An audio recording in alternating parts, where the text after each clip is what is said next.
পারস্য উপসাগরে মার্কিন রণতরীর মোতায়েনকে কেবল শক্তি প্রদর্শন হিসেবে নয়, বরং তেহরানের ওপর বড় ধরনের কৌশলগত চাপ তৈরির অংশ হিসেবেই দেখছেন বিশ্লেষকরা।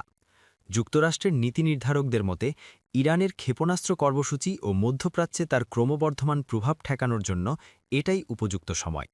বিশেষ করে ইরানের চলমান অর্থনৈতিক সংকটকে কাজে লাগিয়ে তেহরানকে একটি কঠোর চুক্তিতে বাধ্য করতে চায় ওয়াশিংটন।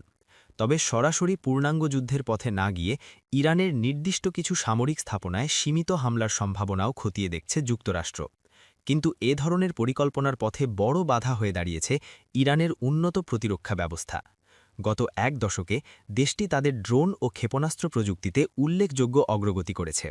ফলে যে কোনো হামলার জবাবে ইরান শক্ত প্রতিক্রিয়া দেখাতে পারে বলে আশঙ্কা করছেন সামরিক বিশ্লেষকরা। ইরানের পক্ষ থেকে বারবার বলা হয়েছে তারা নিজেরা যুদ্ধ শুরু করতে চায় না, তবে দেশটির ওপর হামলা হলে তারা সর্বাত্মক পাল্টা আঘাত হানতে প্রস্তুত।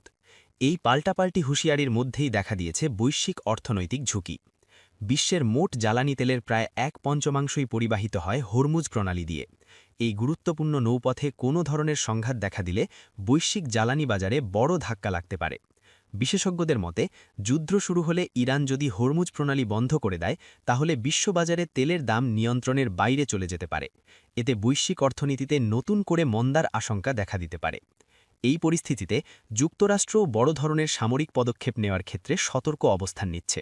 কারণ মধ্যপ্রাচ্যে বড় কোনো সংঘাত শুধু আঞ্চলিক নয়, বৈশ্বিক স্থিতিশীলতার উপরও সরাসরি প্রভাব ফেলতে পারে। এই মুহূর্তে দুই পক্ষই একে অপরের ধৈর্য পরীক্ষা করছে। কূটনৈতিক চাপ, সামরিক উপস্থিতি এবং পাল্টা হুমকির মধ্যেই পরিস্থিতি এগোচ্ছে। তবে বিশ্লেষকদের মতে সামান্য একটি ভুল বোঝাবুঝিও পুরো অঞ্চলকে ঠেলে দিতে পারে এক ভয়াবহ সংঘাতের দিকে, যার প্রভাব পড়বে সারা বিশ্বজুড়ে।